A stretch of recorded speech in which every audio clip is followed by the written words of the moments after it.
Jacques-Louis David was born on August 30th, 1748, in Paris, France. His family was part of the Parisian bourgeoisie, with a lineage deeply rooted in trade. His father, a wealthy iron merchant, died when David was just 9 years old in a duel, a tragic event that shaped his upbringing. His mother sent him to live with his uncles, who were architects. These men, practical and rational in their thinking, had a profound influence on David's early life. While they encouraged his academic studies, they also supported his burgeoning interest in art. David's early education was somewhat fragmented. He attended the prestigious Collège des Quatre Nations, also known as Collège Mazarin, where he struggled academically but demonstrated an aptitude for drawing.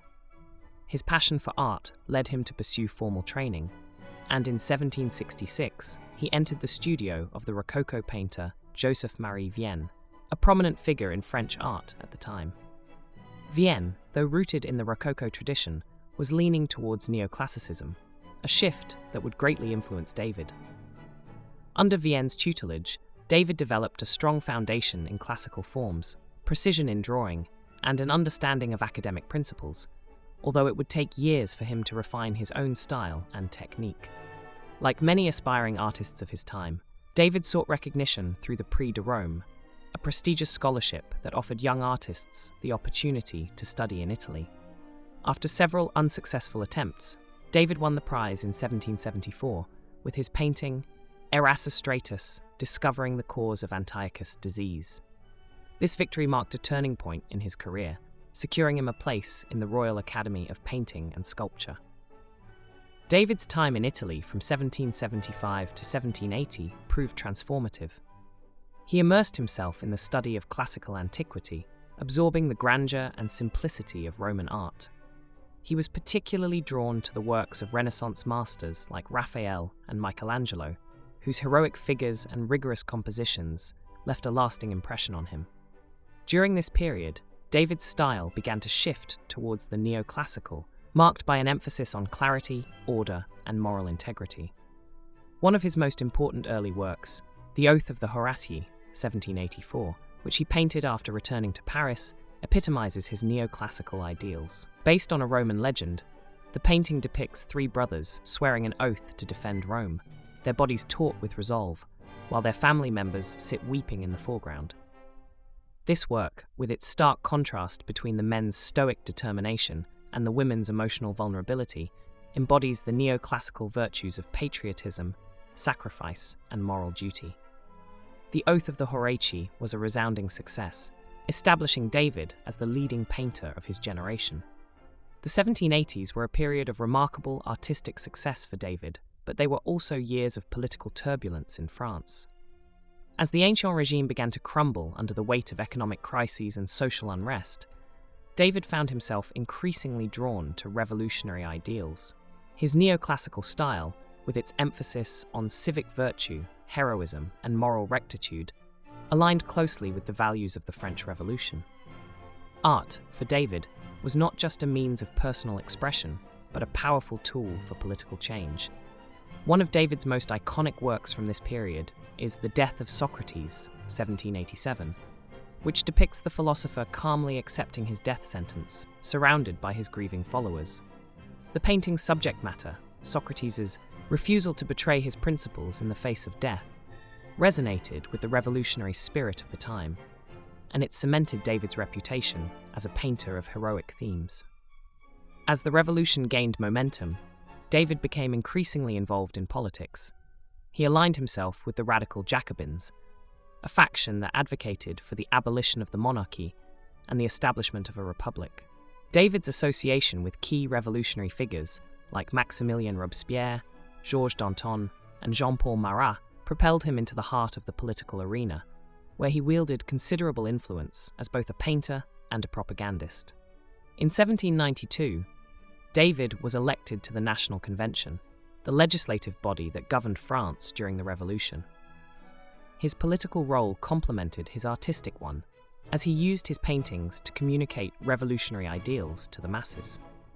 David's most famous revolutionary work, The Death of Marat, 1793, captures the assassination of his close friend, Jean-Paul Marat, a radical journalist and revolutionary leader. The painting, which depicts Marat's lifeless body in his bath, with the knife that killed him still lying nearby, is both a poignant tribute and a powerful piece of political propaganda. David's portrayal of Marat as a martyr for the revolutionary cause was widely admired, and the painting became an iconic image of the revolution. Yet, David's political activities during this period were not without controversy. As a member of the Jacobin government, he played an active role in the Reign of Terror, a period marked by mass executions of perceived enemies of the revolution. David's close alliance with Robespierre, the architect of the Terror, placed him at the center of these events.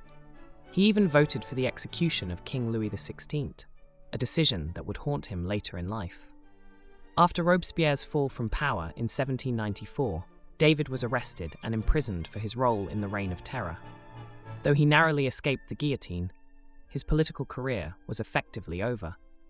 However, his time in prison allowed him to reflect on his actions and reorient his life toward his art. David's fortunes improved dramatically with the rise of Napoleon Bonaparte.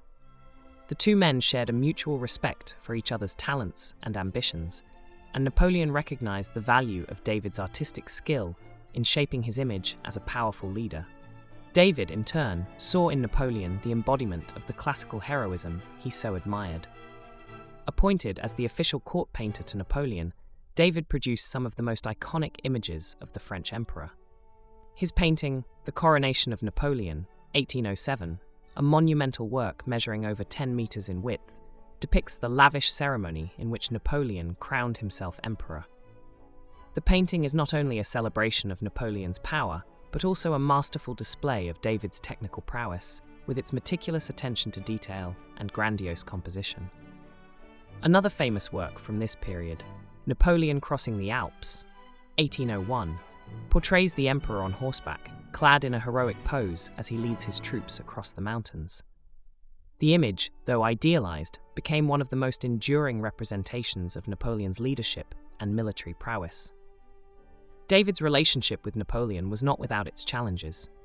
As the emperor's power grew more autocratic, David found himself in a delicate position, torn between his admiration for Napoleon and his lingering revolutionary ideals.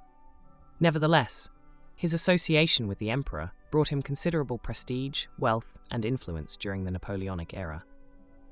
With Napoleon's fall from power in 1815, David's fortunes once again took a sharp turn.